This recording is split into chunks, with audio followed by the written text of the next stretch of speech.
Very good afternoon to everyone. Hope you are doing great. Let's start our new lecture regarding the organic compound containing nitrogen. Last videos में मैंने आपके सामने short tricks रखी थी. आज हम कुछ क्वेश्चन सॉल्व करेंगे. देखिए मैं PYQ सीरीज चला रहा हूँ और PYQ क्वेश्चंस में ऑटोमेटिक आपको रोज कुछ ना कुछ नवे बताई जा रहा हूँ. तो उसी को फॉलो करते हुए आज हम अमाइंस वाले चैप्टर पर आए हैं और उस अमाइंस वाले चैप्टर में आज मैं PYQ सॉल्व करूंगा अमाइंस से रिलेटेड. तो फटाफट से देख लेते हैं. फर्स्ट क्वेश्चन हमारे पास है, write the IUPAC nomenclature of this one. देखिए यहाँ इथाइल है, ये मिथाइल है, तो सिंपल सा नाम हो जाएगा इसका. तो N इथाइल और N methyl, N ethyl N methyl, और ये पूरा क्या हो जाएगा हमारे पास, ethane amine. Simple thing, this is called ethane amine. N ethyl N methyl ethane amine. ठीक है. Write the structure of 2,4 dinitro chlorobenzene. Chlorobenzene मतलब ये हो गया, this is the chlorobenzene. 2,4 dinitro, here is the nitro and here is the nitro. 2,4 dinitro chlorobenzene. Very nice. Next question, IUPAC name of the following compounds. देखिए ये क्या चीज है, this is the propane. ठीक है, इसको मैं ऐसे लिख देता हूँ, CH3NH एंड CH, दो बारी CH3, एक CH3 ऊपर एक CH3 नीचे. Now this one is the chain, कौन सी बन जाएगी, 1 2 3, और ये N मिथाइल. ओके, और ये क्या हो जाएगा, प्रोप, सिंगल बॉन्ड हो जाएगा एंड, और 2 पे क्या आ जाएगा हमारे पास, अमाइन. Simple thing. अमाइन का नाम तो बहुत इजी है. लेफ्ट राइट देखो, अल्फाबेट देखो, ई पहले आ रहा है तो ई, पहले आ रहा है तो एम, उसके अकॉर्डिंग इसके नाम लिखते चलो. ठीक है. Move on to the next question. Next question की तरफ चलते हैं. नेक्स्ट हमें दे रखा है, इसका आयुपिक नेम लिखना है हमें. नाउ व्हाट इज दिस, 1 यहाँ पर, 2 3 4 5 एंड 6, ऐसे लिखेंगे हम इसको. तो कितना नाम है इसका आ जाएगा, देखो 2 4 6 tri bromo, 2 4 6 tri bromo. This is aniline. Simple. Write the structure of N methyl ethane amine. Ethane amine मतलब दिस वन, और N पे मिथाइल है then this one. Okay, N methyl ethane amine. Write the structure of 2 amino toluene. देखो toluene तो ये हो गया, this is the toluene. 2 amino मतलब NH2. This one is the 2 amino toluene. So these are the 7 questions regarding the IUPAC nomenclature. Next move on to the next one. Next question की तरफ चलते हैं. चलिए जी, नेक्स्ट हमारे पास question है, ammonolysis of alkyl halide is not a good method to prepare the pure primary amines. What is the ammonolysis. हम अमोनिया ऐड करते हैं, किसके अंदर ऐड करते हैं, एल्काइल हैलाइड्स में. एल्काइल हैलाइड्स क्या होता है, R एंड Cl. ठीक है, तो क्या होता है, एमोनिया यहाँ पर लॉन पेयर है, ये लॉन पेयर इस पे टैग करते हैं कार्बन पे, Cl हट जाता है, तो क्या बन जाएगा, NH3 पे पॉजिटिव चार्ज, Cl नेगेटिव. ये बन गया. अगेन हम इसके अंदर क्या ऐड करेंगे, अमोनिया ऐड करेंगे. What will be the answer, RNH2 plus, देखो क्या क्या निकल रहा है, ये NH3 है, यहाँ से H, NH4 positive, Cl negative. So this one is the primary amine. यहाँ तक तो ठीक है, बट आपको पता होना चाहिए ये जो हॉफमैन अमोनोलिसिस है, इससे तो और भी बन जाते हैं.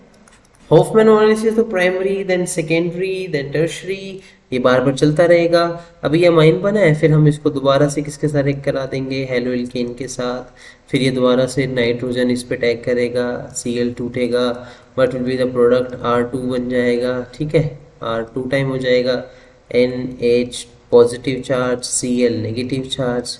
फिर अगेन हम इसको किसके साथ एक करा देंगे, मोनोलिसिस कर देंगे, तो हमारे पास अब ये बन जाएगा. और ये क्या होता है, सेकेंडरी अमाइंस. तो मतलब प्राइमरी अमाइन थोड़ी बनेगा इसमें तो सेकेंडरी भी बन सकता है, टर्शियरी भी बन सकता है. सो this is not a good method. ये हमारा जो है ये प्योर हमारा मेथड नहीं है क्या बनाने का, अमाइंस बनाने का. इसलिए हम 9th क्वेश्चन को अच्छे से यहाँ पे हमने सॉल्व किया है. Move on to the 10th question. चलिए move on to the next question. ये 10th क्वेश्चन, 9th क्वेश्चन हमारा हो गया. नेक्स्ट हम 10th क्वेश्चन की तरफ चलते हैं. Right the structure of A and B in the following reaction. देखो यहाँ NH3 ऐड हो रहा है और यहाँ पर कार्बोक्सिलिक एसिड है, तो इसका सीधा सा मतलब है अमाइड बनेगा। और अमाइड जैसे बन गया, अब ये क्या हो रहा है, ब्रोमोफॉर्म टेस्ट। आप याद करो, जहाँ पे CH3CO होता है वहाँ पे हमारा आइडोफॉर्म, क्लोरोफॉर्म, ब्रोमोफॉर्म कोई भी लग सकता है। So here is CH3CO। तो बच्चा पार्टी यहाँ पर NaOBr है, मतलब ये ब्रोमोफॉर्म लग जाएगा, तो CHBr3 हमारा फॉर्म हो जाएगा। B हमारा ब्रोमोफॉर्म होगा, A हमारा अमाइड होगा। सिंपल सिंपल क्वेश्चन आते हैं अगर आपने अच्छे से पढ़ा हो तो। ठीक है, चलिए नेक्स्ट क्वेश्चन की तरफ मूव करते हैं। उससे पहले हम देख लेते हैं 11th क्वेश्चन में हमें क्या दिया है। पढ़िए पढ़िए सभी पढ़िए, ध्यान से पढ़िए। Carry out the following conversion. Benzoic acid से एनिलीन बनाना है। बेंजोइक एसिड से, अरे भैया ये क्या हो गया, कैसा हो गया, एनिलीन बनाना है, दिक्कत हो गया, बहुत बड़ा दिक्कत हो गया कि ऐसे कैसे बन जाएगा, बन सकता है, यस बन सकता है। ध्यान में आ रहा है, ध्यान में आ रहा है, ध्यान में आ रहा है। इसमें NH3 डालो तो आपका अमाइड बन जाएगा, बन गया, ये बन गया अमाइड। अब ध्यान में ये आया हॉफमैन बोरामाइड रिएक्शन, Br2 डालेंगे और KOH डालेंगे। So this is the Hofmann bromamide reactions. चलिए move on to the 12th question. देखिए आपको रिएक्शंस तो याद होनी चाहिए। अगर आपको मेन रिएक्शन नहीं पता, जैसे मैं अमाइड हूँ तो हॉफमैन बोरामाइड चाहिए, कार्बाइल अमाइन याद होनी चाहिए, रिडक्शन वाली लाइन पता होनी चाहिए, मैंडिस में क्या होता है, सायोनाइड से अमाइन बनता है, हाइजेनबर्ग हिंसबर्ग टेस्ट कौन सा है, लिब्रमैन नाइट्रोसो कौन सा है, कार्बाइल अमाइन में क्या करने हैं, डिस्टिंक्शन कैसे करते हैं। तो ये तो बेसिक बेसिक चीजें हैं, ये तो हमें पता ही होनी चाहिए कि हॉफमैन बोरामाइड में एक कार्बन कम हो जाता है। ये हमारे पास अमाइड है और अब हमारे पास खाली अमाइन ही बचा, इसका मतलब यहाँ से एक कार्बन क्या हो गया, कम हो गया, है ना। देखो 12th क्वेश्चन देखो, वही हॉफमैन बोरामाइड डीग्रेडेशन, नाम से क्लियर है डीग्रेडेशन, इसका मतलब कार्बन क्या हो रहा है, कम हो रहा है। हम कार्बन को क्या कर रहे हैं, कम कर रहे हैं, है ना। चलिए जी, how do you convert ethane nitrile to ethane amine. What is ethane nitrile, ये दिस इज इथेन नाइट्राइल। और किस में बनाना है, इथेन सायोनाइड में, इथेन अमाइन में। अरे भैया ये तो खाली रिडक्शन लाइन ही आ गई, ये तो भैया रिडक्शन लाइन ही नहीं है, रिडक्शन लाइन है। क्या कर दो, lithium aluminium hydrate 4H add कर दो, इसको क्या बोलते हैं, इसको मैंडिस बोलते हैं। This is the Mendius reaction. Okay, move on to the next question. Next question, ethane hydrate clear हो गया, आगे बढ़ते हैं नेक्स्ट पेज की तरफ। Page number 2, out of this which having higher boiling point. आज मैं आपको एक बात बता ही देता हूँ, बॉइलिंग पॉइंट का जब भी क्वेश्चन आता है उसमें एक बात फाइनल है, ध्यान से सुनना। कार्बोक्सिलिक एसिड का बॉइलिंग पॉइंट सबसे ज्यादा होगा, देन एल्कोहल का, देन अमाइन का, देन और भी है बीच में एल्डिहाइड, ऐसे सीक्वेंस चलेगी। ये सीक्वेंस है, बॉइलिंग पॉइंट की सीक्वेंस है। कार्बोक्सिलिक एसिड का ज़्यादा क्यों होता है, क्योंकि यहाँ हाइड्रोजन बॉन्डिंग है। एल्कोहल का ज़्यादा क्यों होता है, क्योंकि यहाँ पर भी हाइड्रोजन बॉन्डिंग है। अमाइन का ज़्यादा क्यों होता है, यहाँ पर भी हाइड्रोजन बॉन्डिंग, पर इतनी अच्छी नहीं है जितनी एल्कोहल में है, क्योंकि हाइड्रोजन बॉन्डिंग होती है जब H किसके साथ जुड़ जाए, फोन के साथ। बट यहाँ पर तो H सीधा O के साथ जुड़ रहा है, यहाँ भी O के साथ जुड़ रहा है, तो ये दोनों स्ट्रॉन्ग हाइड्रोजन बॉन्डिंग है। तो कार्बोक्सिलिक एसिड का नो डाउट सबसे ज्यादा होगा। तो अगर मैं बात करूँ इन दोनों में हाइड्रोजन बॉन्डिंग है, दोनों में हाइड्रोजन बॉन्डिंग है, बट ज्यादा किसका बॉइलिंग पॉइंट है, एल्कोहल का। वाई है, क्योंकि यहाँ पर O के साथ H जुड़ा है। जितना ज्यादा इलेक्ट्रोनेगेटिव होगा ना उतना अच्छा हाइड्रोजन बॉन्ड बनेगा, ठीक है। तो इसलिए alcohol having the higher boiling point as compare to the amine. 16 भी सेम है। देखो आपने डिक्रीजिंग ऑर्डर में बॉइलिंग पॉइंट बताना है, कैसे बताएंगे, ब्यूटेनॉल है, दिस इज द ब्यूटेनॉल, और कौन है, ब्यूटेन अमाइन है, this is the butane amine, और कौन है, ब्यूटेन है। तो सीक्वेंस में ही लिखा हुआ भैया, सीक्वेंस में ही है। ये हमारे पास ब्यूटेनॉल हो गया और ये हमारे पास अमाइन हो गया, हेयर इज द ब्यूटेन हो गया, 1 2 3, this is the sequence. Okay, 17 पर आते हैं। 17 क्वेश्चन हमें क्या बोलता है, 17 हमें बोल रहा है क्या, प्रोपेनमाइन and NN dimethyl methanamine contain the same number of carbon atom। प्रोपेनमाइन मतलब ये NN dimethyl methanamine, this is the methanamine, and N पे and N पे So this is N-N-dimethyl and methanamide. So this one is methanamide and N-N-dimethyl methanamide. तो इनमें देखो आप, यहाँ भी 3 कार्बन है, यहाँ भी 3 कार्बन है, तो मीन्स बॉइलिंग पॉइंट किस पे डिपेंड करता है? नंबर ऑफ कार्बन्स पे ना। तो यहाँ तो है नंबर ऑफ कार्बन्स है, 3 है। और किस पे डिपेंड करता है? हाइड्रोजन बॉन्डिंग पे ना। यहाँ भी हाइड्रोजन बॉन्डिंग है। और किस पे डिपेंड करता है? और डिपेंड करता है उसके सरफेस एरिया पे। हाइड्रोजन बॉन्डिंग भी देखो यहाँ पर है, बट यहाँ तो हाइड्रोजन है ही नहीं ना, एन के पास तो हाइड्रोजन है ही नहीं, तो इसलिए यहाँ हाइड्रोजन बॉन्डिंग का लिंक ही नहीं है। प्राइमरी अमाइन में हाइड्रोजन बॉन्डिंग सबसे अच्छी होती है, तो प्रोपेन अमाइन में N N dimethyl methane amine के मुकाबले सबसे ज़्यादा हाइड्रोजन बॉन्डिंग यहाँ पर है। और जितनी ज़्यादा हाइड्रोजन बॉन्डिंग अच्छी होगी ना, उतना इसका क्या होगा, बॉइलिंग पॉइंट क्या होगा, ज़्यादा होगा। बॉइलिंग पॉइंट इसका क्या होगा, हाइयर होगा। ओके जी, move on to the next question. Yes, give the reason, और वाला भी देख लेते हैं। Give the reason, primary amines are, this one, primary amines are higher boiling point than tertiary amines. Same question repetition में, out of this one and this one, which one having higher boiling point? इसका सबसे ज़्यादा होता है। Okay, arrange the following in increasing order of their boiling points. तो this is the amines, here is also alcohol, तो सबसे ज़्यादा first वाले का, देन इसका, और देन इसका। इस सीक्वेंस आपको इंक्रीजिंग ऑर्डर में बताना है, तो इंक्रीजिंग ऑर्डर में ऐसे, देन ऐसे, देन ऐसे। This is the increasing order. ये भी ध्यान में रखना भैया, कौन इंक्रीज है कौन डिक्रीज है, ये भी हमें पता होना चाहिए। तो these are the 18 question. 1-2 question और देख लेते हैं। नाउ 18 का सीधा 23 है, 2020 का क्वेश्चन है। Arrange their basic strength in aqueous solution. देखो मैंने अच्छे से बता रखा है आपको। एक्वस सोल्यूशन की जब मैं बात करूँ, ध्यान से देखना। एक्वस सोल्यूशन में क्या होता है, दोनों इफेक्ट हम देखते हैं, इंडक्टिव भी देखते हैं प्लस हाइड्रेशन भी देखते हैं, दोनों इफेक्ट हम देखते हैं।